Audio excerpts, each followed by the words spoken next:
Happy holidays, YouTube. I hope that everyone's enjoying this special time of year with their families, friends, eating a ton of good food, listening to some great music, and setting some great intentions for 2020.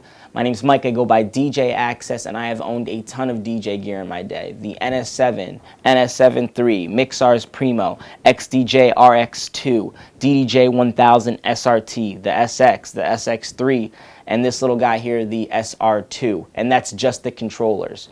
Today's video is going to be about how to pick the right piece of DJ gear for you, specifically controllers, and we'll be reviewing the SRT as a sample unit. Let's do it.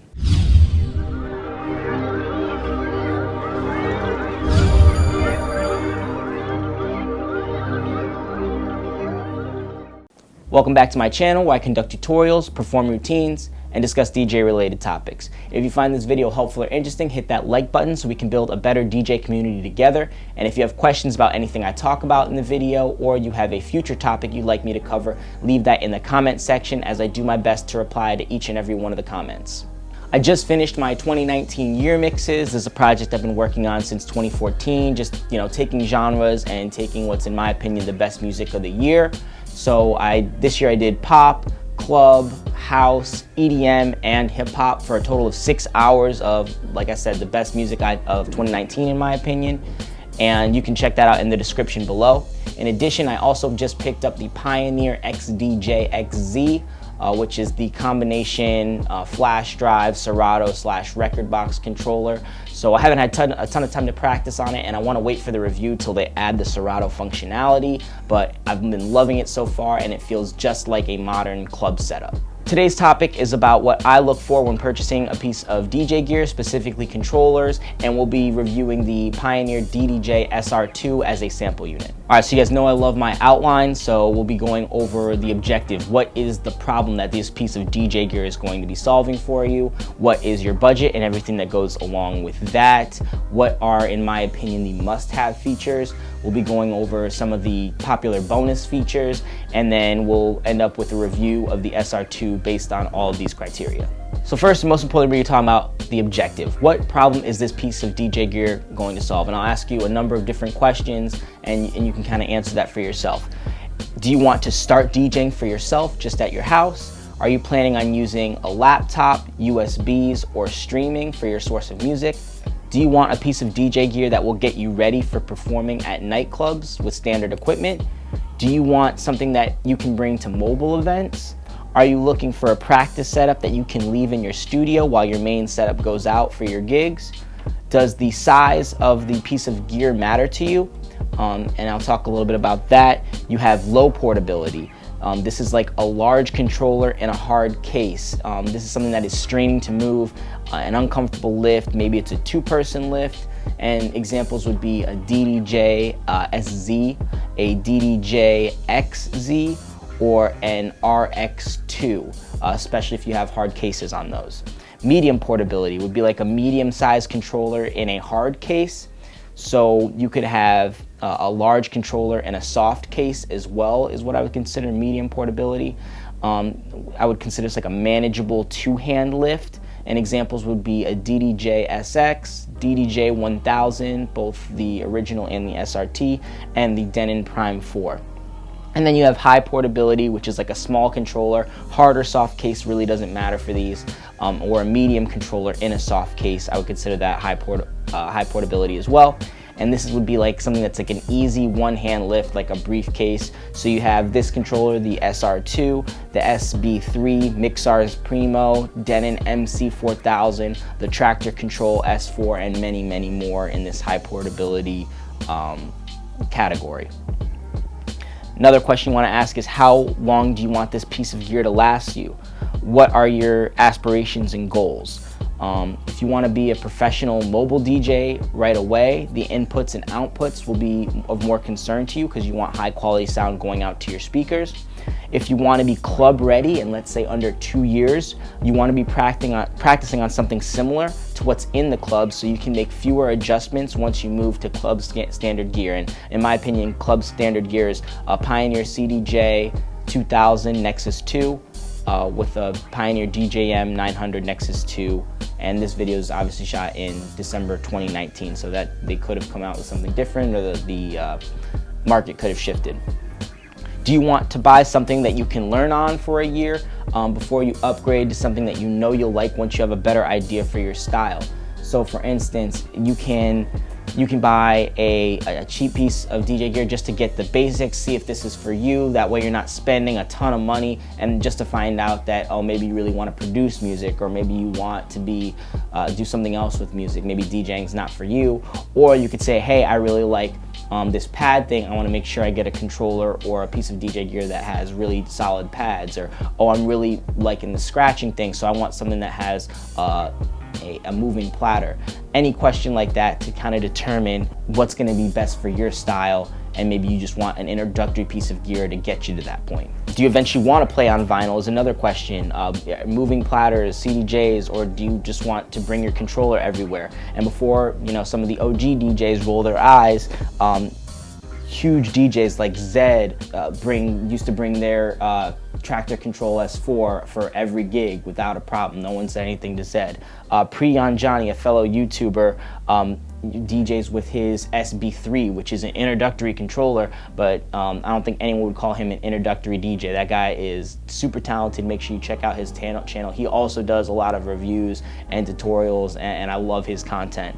There are plenty of DJs in Columbus, which is the 14th most populous city in the U.S., who there's a beautiful set of CDJ Nexus 2s and the DJM 900 Nexus 2, and there's space off to the side. They plop down their controller and they kill it. So don't judge people for what they're using, judge it for what they're able to do to the crowd.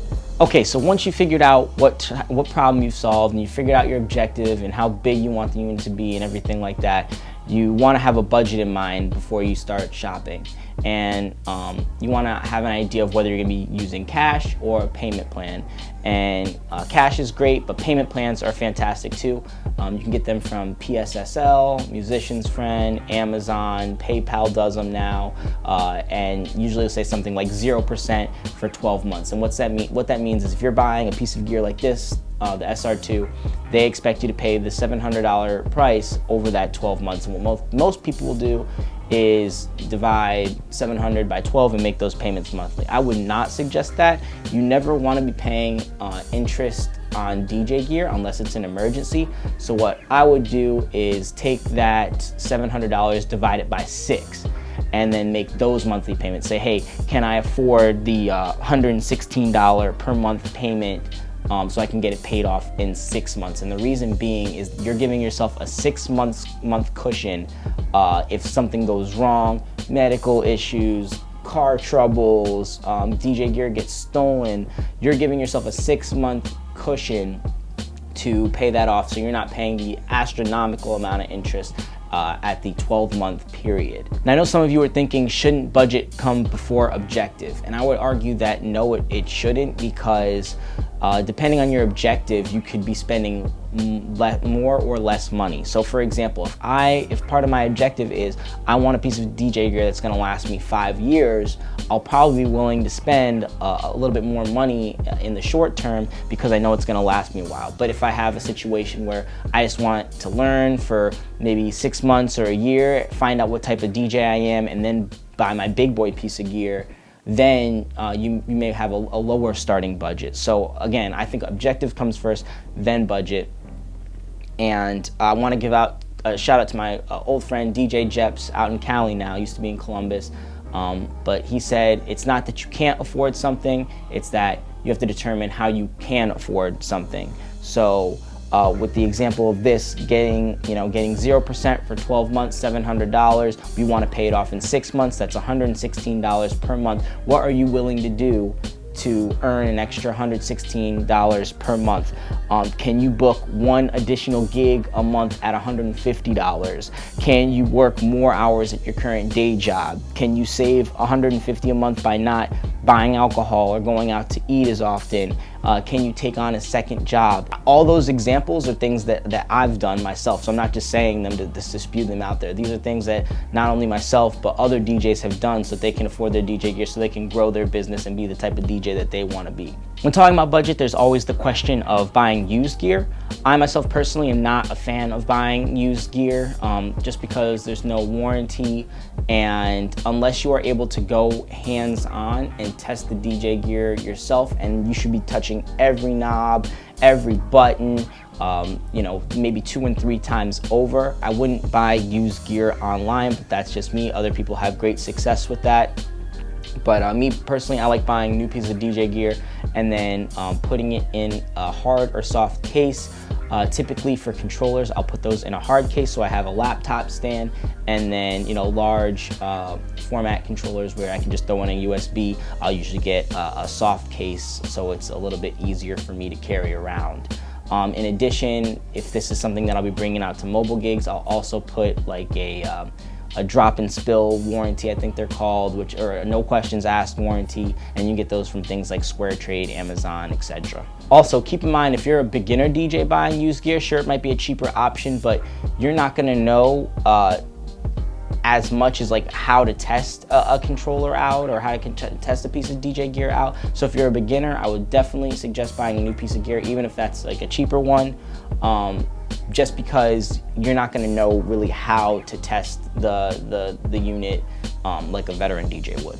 So now you've determined your objective, you figured out your budget, and then now let's talk about what I consider must-have features for a controller in 2019. So your must-haves are going to depend on your objective.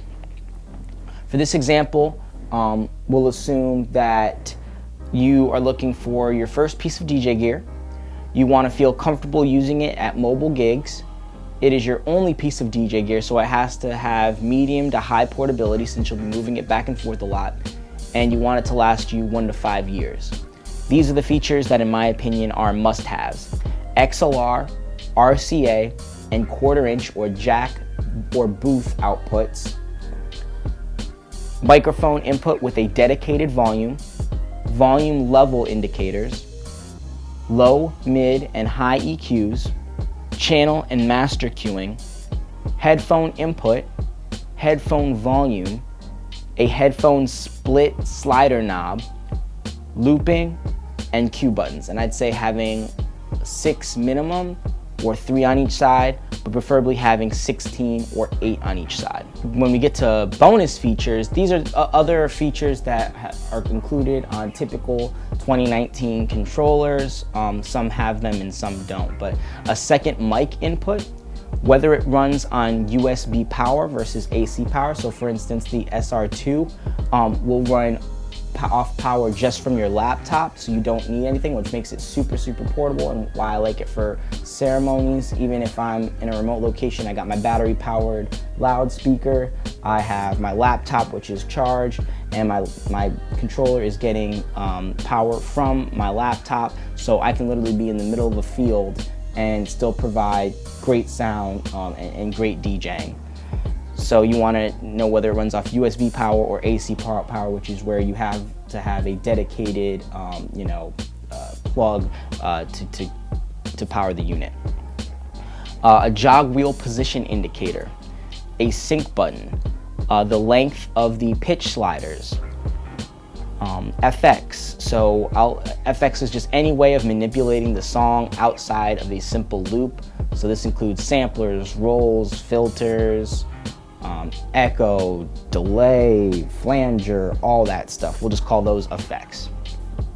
Dedicated channel filter knobs is a bonus feature. Tempo nudge buttons, so instead of having to move the platter with your hand, you can just hit buttons and it will nudge those. They're kind of going away in popularity, but some units still have them. Dual headphone inputs, so being able to choose between 1/4 and 1/8 inch, which is like headphone inputs. Dual USB inputs, so let's say you DJ in a duo and you're always doing back-to-back sets. having two USB slots or having two laptop inputs might be important to you. And I'm sure there are many more that I missed. Do tell me in the comments below if you think I missed some of the bonus features that you look for when buying a controller. So now that we've covered your objective, what are must-have features, and what are some bonus features that you might want, and what might be must-have features for someone like you, let's go over the Pioneer SR2 and how I went about purchasing this unit. All right, so now we can talk about my review of the Pioneer DDJ SR2. And let me just say right off the bat, I absolutely love this unit. If I was a beginner and I chose to use Serato and I wanted something that was gonna last me 5 years, that I could use at mobile events, that was portable and kind of has all of the features of like the big boy controllers, this is definitely it. It's just, they fit so much in such a small package. I'll talk about a couple things that's missing, but just let me say right off the bat that this is probably like a 9 out of 10 mixer. My objective was to find an extremely portable backup unit that I could use to travel with, or I could use as a ceremony system. For my budget, I had recently just sold a bunch of DJ gear, so I was thinking that less than $1,000 would be good. Obviously, if I had more of my bonus features, I would be more comfortable spending closer to $1,000. And if I had less of my bonus features, I wouldn't be as comfortable spending close to $1,000. As far as must-haves, I needed it to be a laptop unit, and I would have loved for it to have been laptop and standalone, but I needed it to be laptop just because that's where most of my music library is, and that's where I feel most comfortable. As far as size and portability, in my objective, I wanted something that was extremely portable, so I was looking for a small system. I already have a DDJ 1000 SRT that kind of fills my medium role. I want big platters, but it's like a smaller show, so I don't have to bring out, 2 turntables and a mixer. I can just bring 1 unit and be gone. So I wanted it to be smaller than that. I wanted it to be, a one-hand lift even in a hard case, so I could have my laptop stand since I was planning on using a laptop. And that was pretty much it. As far as outputs, I knew because I was using it for mobile gigs that I would need the best types of outputs. So like I said in my must-haves video, so you have your XLR outputs, you got your RCA outputs, and then you have your booth 1/4 inch outputs as well. I wanted a microphone input. I would have loved to have had 2, but with this being powered off your laptop, I think that was kind of a lot to ask. And I would have loved a combo jack. And a combo jack is something that can take either XLR or 1/4 inch. You can see this one just takes 1/4 inch. But it does have a microphone input, and it does have a dedicated mic level here on the front. In level indicators, you can see I have the 2 channel level indicators and then the 1 master level indicator in the middle, which is great.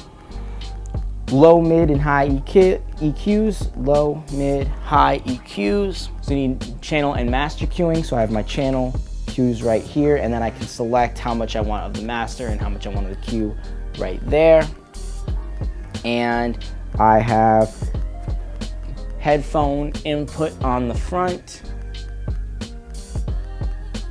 And I also got a bonus with having the 1/8 inch headphone input as well. And then it has a dedicated level knob here. As far as looping, I have dedicated looping controls here on both channels. And then I can also do save loops through the pad modes. I would have liked to have had a loop and then a select loop here, but you can control that with MIDI, so I wasn't too worried about it, so that satisfies that. Cue buttons, I said 6 minimum, preferably 16. You can see we have 16 here. And then that covers all my must-haves. So this is already a unit that looked really promising. Bonus features. If it was similar to the industry standard of gear, so Pioneer is industry standard, so this is close. It's not necessarily close to like the CDJ platform. Like CDJs don't have this. They have their effects section's different. but I'm used to this. I have a lot of Serato controllers in the past. I was used to this, so I wasn't worried about that bonus feature. Running on USB power, that was a major bonus feature because I want to be able to use it anywhere and in portable situations. Sync button, it has that. I think that's great, especially because our tempo sliders are not very long. You see, they're really, really short compared to what's industry standard. So having that sync button really helps out when I'm trying to, get a very specific, beat match going. Effects, we can see we have Serato effects here. I'm not the biggest fan of Serato effects, but I can use them if I need them. And I do have my dedicated filter knobs here. That was a bonus feature we talked about.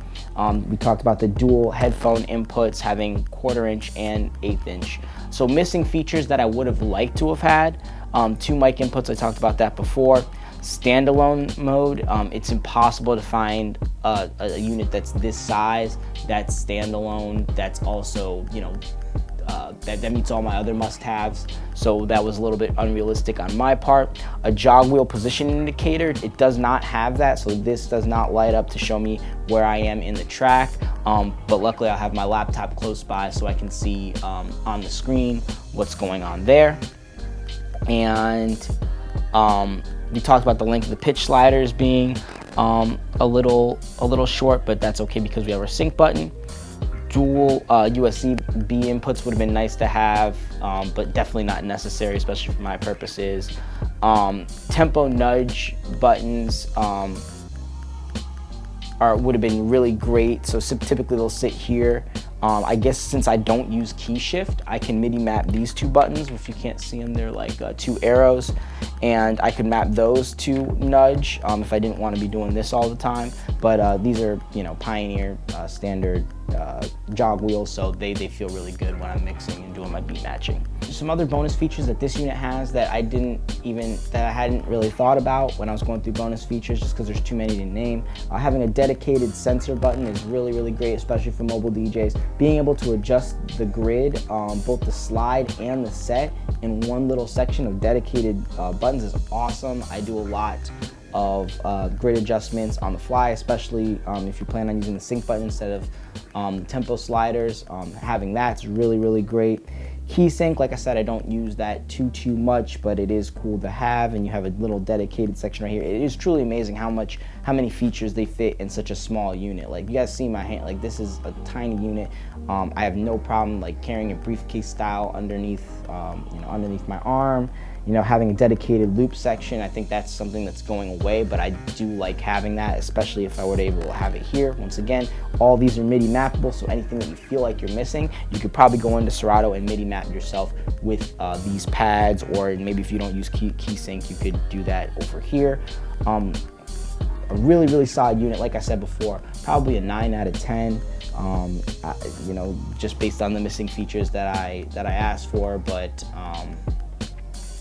yeah, I don't think you could fit that in a unit. I think it would have been 10 out of 10 if you would have had jog wheel position indicators. I think that's probably the only thing I think we could ask for, so maybe the SR3 could have those. But otherwise, I think this is a great unit, especially for beginner DJs. If you want to be doing mobile DJing and you want something that kind of looks like club standard gear, it's got the same creator. Maybe I don't think you would go from this to the Nexus 2 setup and be completely comfortable, but at least this general feel would be the same, so you're missing out on that. But again, bedroom to mobile DJing, something that you could bring to the club. So if they have a Nexus setup, you don't need that much space in order to hook this up into their system. So I think that's pretty great as well. You could just carve me out a little bit of room for your laptop, and then boom, you're off. So that's the Pioneer DDJ SR2. Really loving this unit for what I purchased it for. Again, just having a travel system and stuff for my ceremonies if I need to be mixing during the ceremony and I need more than just like Spotify. To conclude, I just want to say thank you everyone for watching the video, especially my subscribers. One of my 2019 goals was to have 1,000 YouTube subscribers, so we crushed that this year. So continue to hit that like button so other DJs can find the video. Subscribe if you want to see more performances, tutorials, and routines, and comment below with any questions you have about the SR2 or the Pioneer DJAXCSS, which will be my next video. Let me know what you want me to cover. And thank you so much for being here. Happy holidays, peace, and practice.